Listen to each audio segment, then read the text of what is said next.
Civilization is a beautiful series with a classic premise. It is also flawed, or at the very least, there are constant public accusations of it being flawed. There are an abundance of think pieces about problems within the series that the developers of the sequels seem unable to fix. Despite the first 6 entries getting outstanding reviews, fans of one installment do not necessarily enjoy the others, and its acclaim hasn't converted to universal appeal. Many fans of strategy games avoid the series altogether. In my mind, there is a cluster of interlinking problems that boil down to 2 related issues. The first is that Civilization is not a simulator, and the second is a lack of realism. To be clear, these are a non-issue for like 70% of the potential player base, myself included.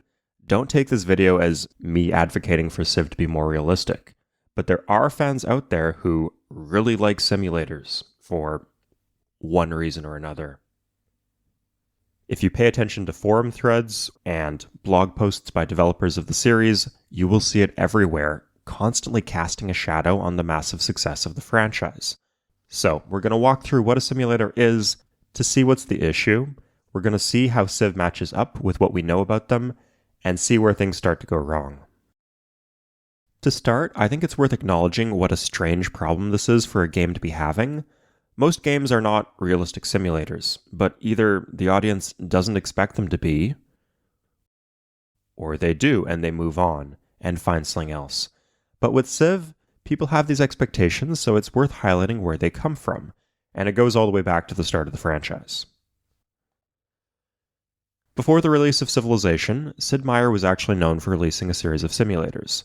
A lot of them were flight sims and war sims, but you also had titles like Railroad Tycoon, which was a predecessor of God games.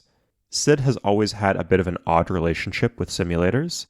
A good demonstration of that might be Sid Meier's Pirates. The remake of the game in 2004 really leaned into the fantastical elements, adding features like items to collect, dancing with the governor's daughter, and the ability to hunt down and kill famous named pirates from history. It feels like an open-world action-adventure, more akin to Grand Theft Auto or Just Cause. The original game from 1987 is listed as a simulator and probably qualifies.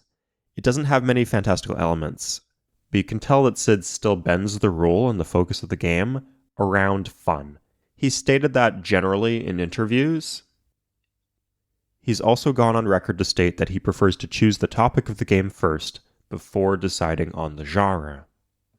That's where we get to Civilization. Given that the year was 1991 and the scope of the game was extraordinarily ambitious, you could be tricked into believing that this was the best possible attempt to simulate human history that could be made at the time. And it may well double as that, but knowing what we do about Sid Meier, that's not what he was aiming for. He had particular ideas for how to make gameplay fun. History and realism were lower on his priority list. With features like wonders and diplomats buying cities, a level of gimmickiness was there from the start. But as the franchise continued, more design space was allocated towards leaning into that gimmickiness.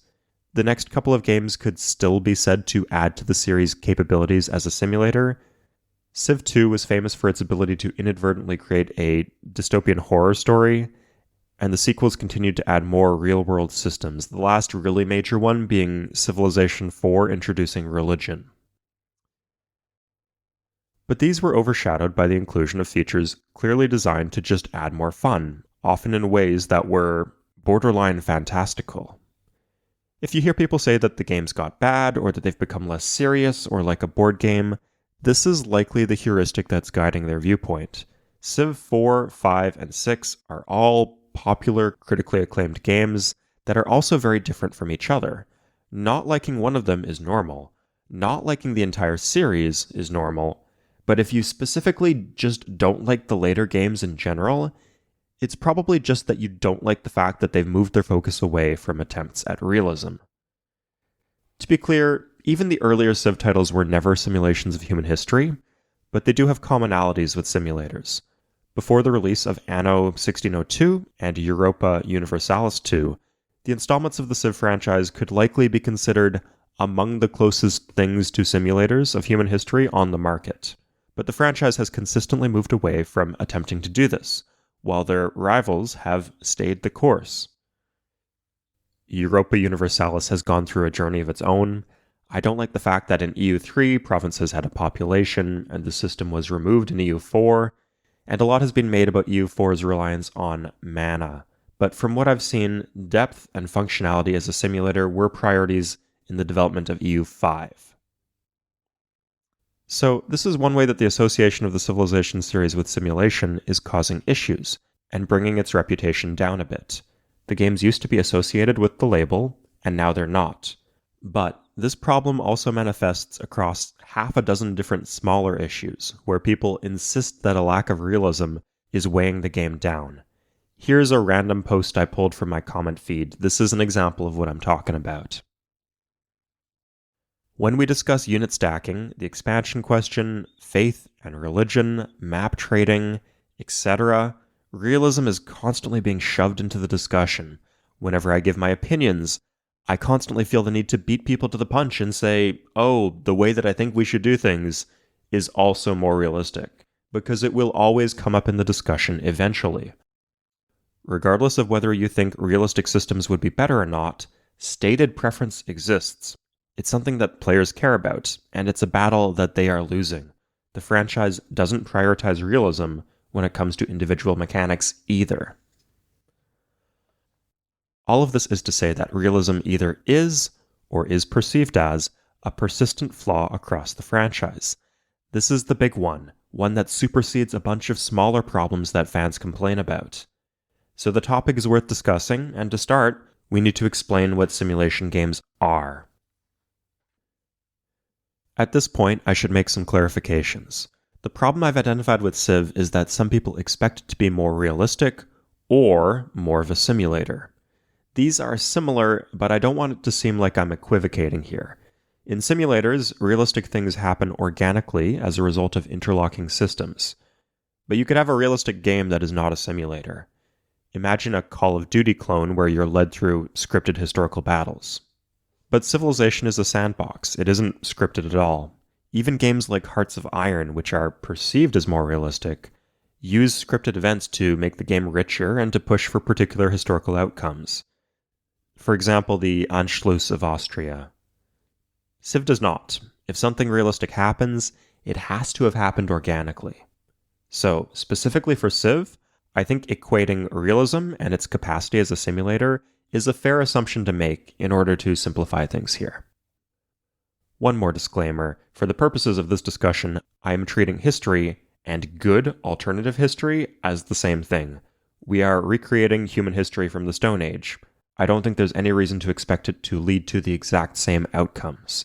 If you want a game where Rome always beats Carthage and not vice versa, I think it is transparently obvious to everybody involved that Civilization is not the game for you.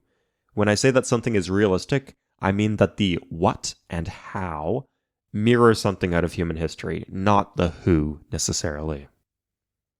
Okay, here are 4 criteria for what makes something a simulator. The first is a lack of defined goals. Compare a sandbox city builder like SimCity 2000 to a mission-based one like Caesar 3. Technically, Europa Universalis has victory conditions, but that's not why people play. They're just tacked on at the end, and the same thing for Civ, but to a lesser extent. You can play Civ to reach victory, but it's by no means essential for enjoying the game. The second criteria is that the game plays out freely and openly, with the player having control. This means that objects and game elements behave consistently, and there's no guardrail that stops you from going off script. So, for example, in Deus Ex, you have a mission, but complete freedom in how you accomplish it. Here's a quote from Warren Spector, the game's designer. The game was conceived with the idea that we'd accept players as our collaborators, that we'd put power back in their hands and ask them to make choices, and let them deal with the consequences of those choices. And that's how it is in Civ. If you mess up and end up at war with half the world, there is no redo mission button. Another factor here is that, as I mentioned before, Civilization has no scripting whatsoever. In Medieval 2 Total War, the Mongols spawn at a given time in one of 3 places. You might find yourself on the receiving end of an epic invasion in Civilization. but it will come organically out of the development systems in place. Factor number 3 is emergent gameplay. This means that the game is driven by different interlocking gameplay systems. These systems intersect in novel ways. And additionally, the mechanics and tools must be malleable to the point where someone can combine them in expected and unexpected ways. You sometimes will get these in Civ. An example from Civ 3 would be that cities above 6 population get a big defense bonus. And if you're at war and you step on your enemy's tile, they can't get yields from it, including food. So in some rare cases, you could starve the enemy out by sitting on their high food tiles to reduce their defense bonus. This example would make sense in real life, but usually when they occur in Civ, interactions between different systems don't. So for example, pre-building wonders in Civ 3, abusing the ability to freely switch production, or playing as an industrious nation in Civ 4 and abusing fail gold from crappy wonders. These tactics do exist at the intersection between different systems, but they feel gamey. That's not necessarily bad, but they're not emergent gameplay in a way that makes for a good simulation. And that's because of reason number 4. The systems in place need to mirror something from reality. For example, in Rome Total War, you get a penalty to different combat stats if you attack up a hill. If instead you got a bonus for attacking up a hill, the system would be just as complex and produce just as many higher-order interactions, but it would make the simulation worse. Civilization is constantly failing at this point because outside of diplomacy, so many of the systems are abstractions. Your actions don't literally represent something that a ruler would do. An example of how a 4X game would work if it leaned more towards realistic systems would be Alpha Centauri. In Alpha Centauri, each tile has an elevation level, which the player can adjust later using formers. So you could, for example, bribe other factions at the Planetary Council to vote in favor of melting the polar ice caps. Then, sea levels would rise and players at lower elevations would have their cities flooded and destroyed. Alpha Centauri isn't exceptional here. I can't think of many more similar examples from it. But this is the type of novel, realistic system that the Civ games have never really matched. So, this is where Civilization is at.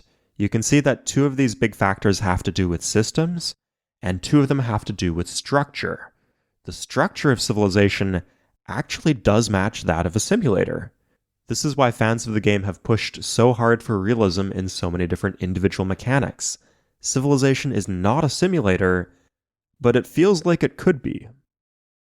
Aside from some distant victory conditions that half of all players ignore, the experience is the total sandbox. There are gameplay systems in place that interconnect with one another, but the sticking point is the nature of those gameplay systems. So, why are they built that way? The first issue with gameplay systems is scope. This is something all simulation-adjacent games need to decide upon.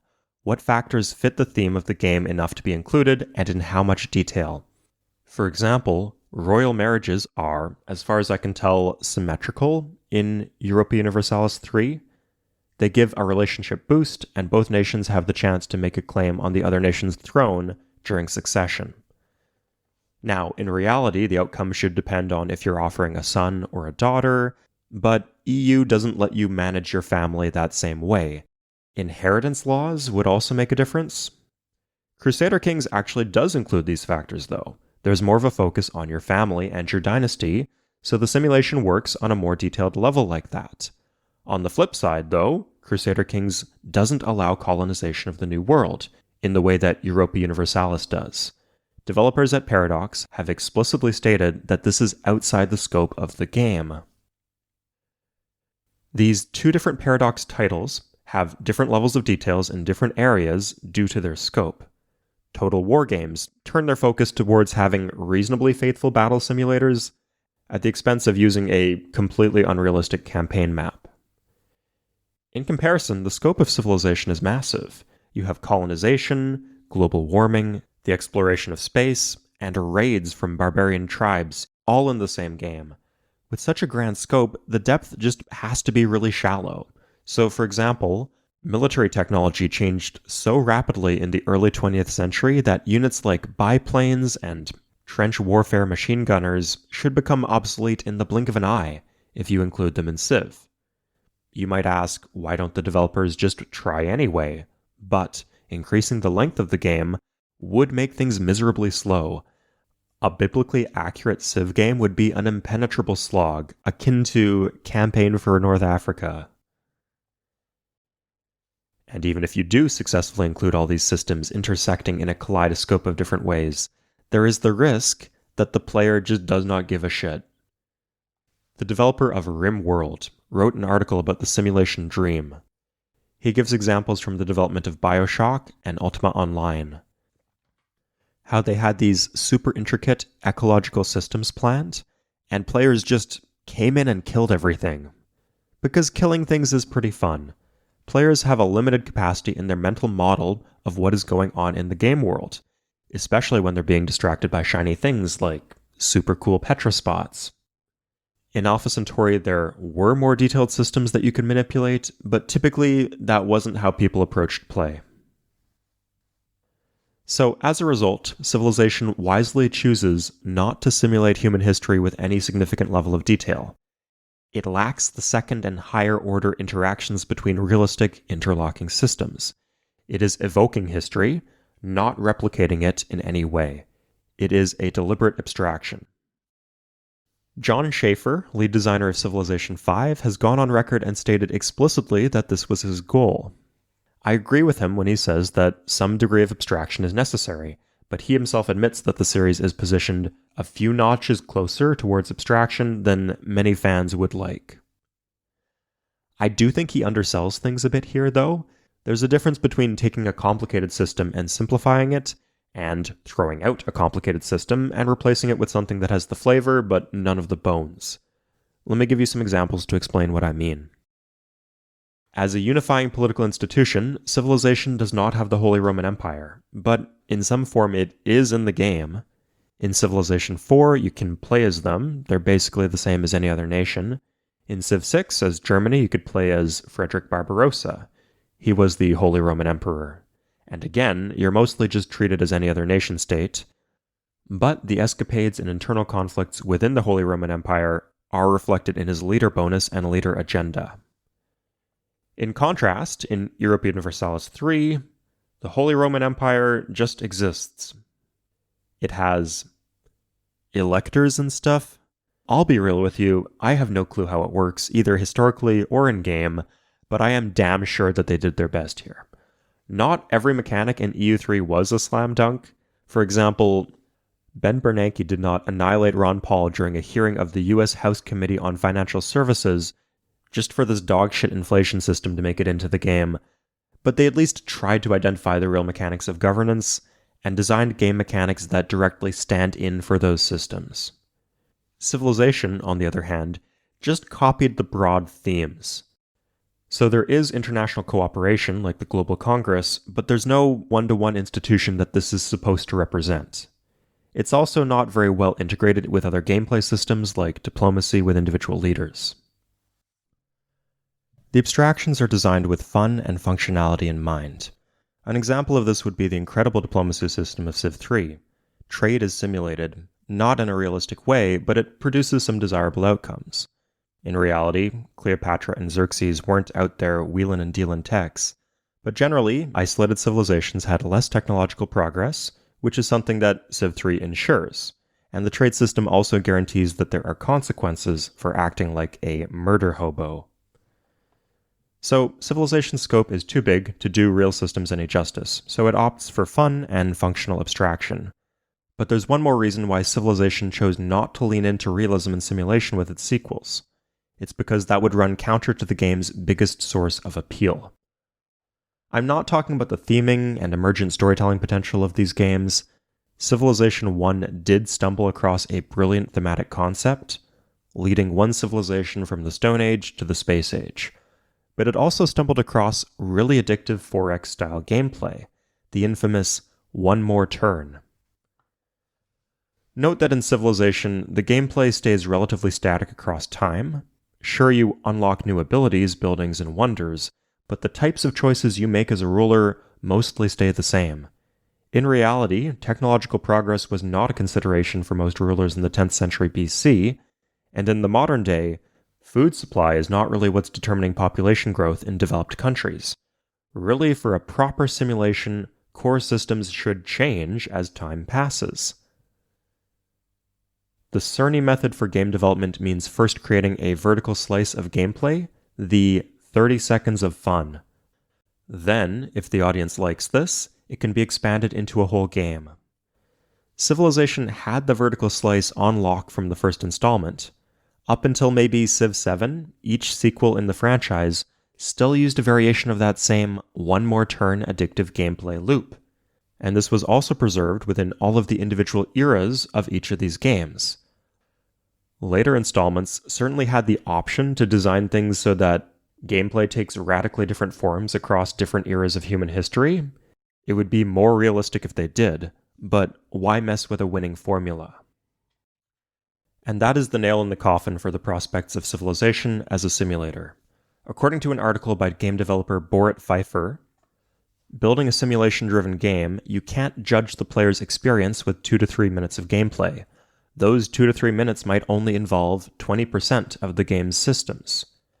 In my 13 plus years of making games professionally, I've seen or heard of the Cerny method applied to simulation-driven games many, many times.